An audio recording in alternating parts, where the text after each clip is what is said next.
हाम्रो शैलेन्द्र भाइ हुनुहुन्छ मसँग। शैलेन्द्र कुमार यादव। हजुर तपाईँ चाहिँ फाइनल्ली अब सिओई आयो। सिओई आइसकेपछि चाहिँ तपाईँले एम्बेसीमा भिजा एप्लाई गर्नुभएको थियो 2025 अप्रिल इन्टेकमा जानको लागि।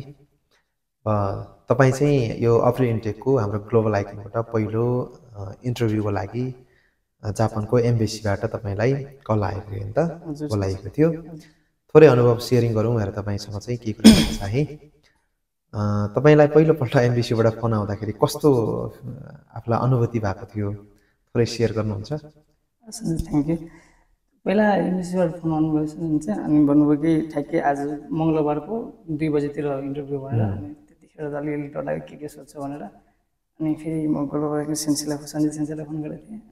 अनि सेन्सीले भन्नुभयो कि केही हुँदैन, त्यो हिरागाना कता गाना अलिअलि खान्जी पढ, त्यति हो।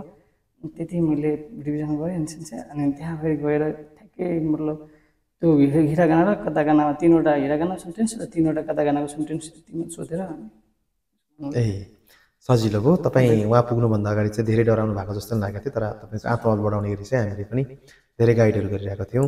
तपाईँ इन्टरभ्यू भएर फेरि भोलिपल्ट क्लासमा आउँदाखेरि पनि तपाईँको फेस एकदम डाउन भएको जस्तो त्यो फिल गरिरहेको थियौँ हामीले चाहिँ। तपाईँ एकदम टेन्सनमा हुनुहुन्थ्यो, स्ट्रेसमा हुनुहुन्थ्यो, तर पनि हामीलाई चाहिँ एकदमै हामी ढुक्क थियौँ तपाईँले चाहिँ खासै राम्रो गर्नुहुन्छ, त्यस्तो प्रब्लम आउँदैन भन्ने हिसाबले हामीले सोचिरहेको थियौँ। सर हामी पनि कुरा गरिरहेको थियौँ।